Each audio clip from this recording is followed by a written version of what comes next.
When the disciples saw it, they marveled, saying, "How did the fig tree wither away so soon?" So Jesus answered and said to them, "Assuredly I say to you, if you have the faith and do not doubt, you will not only do what was done to the fig tree, but you also, if you say to this mountain, 'Be removed and cast into the sea,' it will be done. And whatever things you ask in prayer, believing, you will receive." And as for the resurrection of the dead, have you not read what was said to you by God? I am the God of Abraham, and the God of Isaac, and the God of Jacob. He is not the God of the dead, but the God of the living. And when the crowd heard it, they were astonished at his teaching. And one of them, a lawyer, asked him a question to test him. "Teacher, which is the great commandment in the law?" And he said to him, "You should love the Lord your God with all your heart and all your soul, with all your mind. This is the great and first commandment. And a second is like it. You shall love your neighbors as yourself. On these two commandments depend all the laws and prophets." And while some were speaking of the temple, how it was adorned with noble stones and offerings, he said, "As for these things that you see, the day will come when there will not be left here one stone upon another that will not be thrown down." And they asked him, "Teacher, when will these things be? And what will be the sign when these things are about to take place?" And he said, "See that you are not led astray. For many will come in my name, saying, 'I am he, and the time is at hand.' Do not go after them. And when you hear of wars and tumults, do not be terrified, for these things must first take place, but the end will not be at once." Believer, first lesson for this Tuesday of Holy Week is Jesus' teaching in the temple. Do not be terrified. 2,000 years ago, Jesus told us that things aren't going to get better. They're going to get worse. The world doesn't have the power to make itself better and regenerate itself. No, Jesus is the way, the truth, and the life. Only through him is there life. And so we need to understand that he's coming to make all things new, and that's what our real hope is. Then he said to them, "Nation will rise against nation, and kingdom against kingdom. There will be great earthquakes, and in various places famines and pestilences, and there will be terrors and great signs from heaven. But before all this, they will lay their hands on you and persecute you, delivering you up to synagogues and prisons, and you will be brought before kings and governors for my name's sake."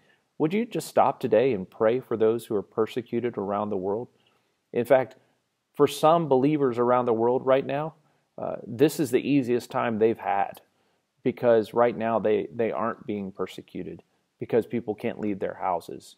And right now is an opportunity for us for the gospel. So let's use the freedom that we have for the gospel, because the time is coming where the world is not going to put up with the message of the gospel anymore, and we need to be aware of that. But Jesus then says this will be your opportunity to bear witness. Let's take the opportunity to bear witness to the excellencies of Jesus. He tells us next, "Settle it therefore in your minds not to meditate beforehand how to answer, for I will give you a mouth and wisdom, which none of your adversaries will be able to withstand or contradict." In our own wisdom, we can't outsmart the world. In our own wisdom, we can't come up with the answers that will make the world satisfied, that will even keep them from contradicting us. But Jesus has the ability to give us the wisdom to speak into the world and to speak truth that can't be negated. And why don't we ask him for that today? Ask him for the wisdom to speak in a way that brings truth and light into this darkness. You will be delivered up even by parents and brothers and relatives and friends, and some of you they will put to death. Some of you. What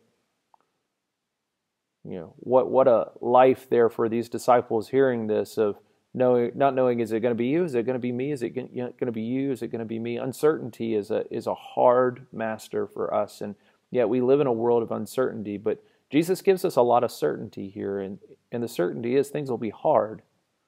But he also gives us this certainty: you will be hated by all for my name's sake, but not a hair of your head will perish. For those of us who are in Christ Jesus, even if they were to kill the body, we will live forever. By your endurance, you will gain your lives. Hey, believers, let's walk in the hope that Jesus purchased for us at the cross and that he accomplished for us in the resurrection. And there will be signs in sun and moon and stars, and on the earth distress of nations and perplexity because of the roaring of the sea and of the waves, people fainting with fear and with foreboding of what is coming on the world. For the powers of the heavens will be shaken. And then they will see the Son of Man coming in a cloud with power and great glory. Hey, believers, here you go. Here's our hope. Now, when these things begin to take place, straighten up and raise your heads, because your redemption is drawing near. I love you, church. Straighten up. Raise your heads. Your redemption is drawing near.